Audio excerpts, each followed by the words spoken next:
जब महाभारत के युद्ध की तैयारियां चल रही थीं, कौरव और पांडव अपने अपने पक्ष को मजबूत करने पर विचार कर रहे थे। उन्हीं दिनों में बर्बरीक अपनी शिक्षा पूरी कर अपने कुटुंबीजनों अर्थात पांडवों के पास आ गए थे। जब उन्हें पता चला कि परिवार पर युद्ध का घोर संकट है, तो उन्होंने गुरुकुल में प्राप्त अपनी विद्याओं के बारे में सभी पांडवों को बताया।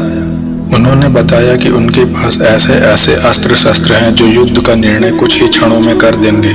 अतः आप लोगों को निराश होने की अथवा घबराने की बिल्कुल भी आवश्यकता नहीं है। कौरव पक्ष में शकुनी अपने गुप्तचरों द्वारा पांडवों की हर तैयारी की जानकारी रखता था।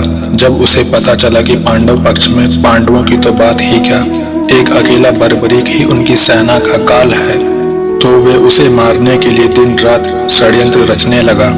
एक दिन शकुनी को अपने गुप्तचरों से पता चला कि बर्बरीक को केवल तभी मारा जा सकता है जब वह अचेत अवस्था में अथवा निहत्था हो। जब उसके हाथ में कोई अस्त्र शस्त्र ना हो तो उसे छलपूर्वक मारकर सदा के लिए अपने मार्ग से हटाया जा सकता है। एक दिन शकुनी ने दुर्योधन के साथ एकांत में इसके लिए मंत्रणा की। दुर्योधन एक साहसी और पराक्रमी योद्धा था। वह पहले तो इसके लिए तैयार नहीं हुआ, परंतु शकुनी के बार बार उकसाने पर वह इस कायरतापूर्ण जघन्य अपराध को करने पर सहमत हो गया। शकुनी को पता चला कि बर्बरीक एकांत वन में दोपहर के समय माता कामाख्या की पूजा अर्चना में लीन रहता है। उसने बर्बरीक को मारने के लिए यही समय चुना। दुर्योधन जब उस एकांत वन में बर्बरीक को मारने के लिए पहुंचा, तब बर्बरीक आंखें बंद करके माता कामाख्या के ध्यान में मग्न था। उसके पास कोई अस्त्र शस्त्र भी नहीं थे। अच्छा मौका देखकर दुर्योधन ने जैसे ही अपनी तेज धार तलवार का प्रहार बर्बरीक के मस्तक पर करने का प्रयास किया, वैसे ही कर्ण ने उसका हाथ पकड़ लिया और उसे झकझोरते हुए कर्ण ने कहा, हे मित्र, तुम्हें आज क्या हो गया है? तुम एक साहसी, पराक्रमी और वीर योद्धा हो। पूजा में लीन एक निहत्थे और अचेत बालक को यूं कायरता पूर्वक मारना तुम्हें शोभा नहीं देता। जरा विचार तो करो, तुम्हारे वंश में एक से बढ़कर एक प्रतापी राजा हुए हैं। तुम उन सबकी कीर्ति पर कलंक लगाना चाहते हो क्या? क्या तुम्हारा स्वाभिमान तुम्हें इस नीच कार्य के लिए अनुमति देता है?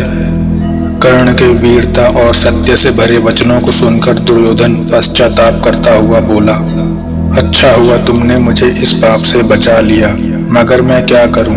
जब तुम मेरे समीप होते हो और जो कुछ कहते हो तो मुझे वही सच्चा और अपने हित में दिखाई देता है, और जब मेरे मामा शकुनी मेरे समीप होते हैं, वे जो कुछ कहते हैं तो मुझे उनके वचन बहुत प्रिय लगते हैं। कर्ण ने समझाते हुए दुर्योधन से कहा, मित्र, मामा शकुनी षड्यंत्र और कपट कला में निपुण हैं, परंतु तुम तो वीर हो, इसलिए अपनी भूल का पश्चाताप करते हुए तुम्हें भीम से क्षमा याचना करनी चाहिए। उसकी बातें सुनकर दुर्योधन ने भीम को मध्य रात्रि में रणभूमि में उससे क्षमा मांगने के लिए प्रार्थना पत्र लिखा। भीम तथा उनके भाइयों को उसकी बातें सुनकर पहले तो आश्चर्य हुआ कि घमंडी दुर्योधन में यह परिवर्तन कैसे आ गया। तदुपरांत सभी भाइयों की सहमति लेकर भीम उससे उस एकांत रणभूमि में मध्य रात्रि को भेंट करने पहुंचे। दुर्योधन ने पूरा घटनाक्रम उन्हें सुनाया और उनसे क्षमा मांगी।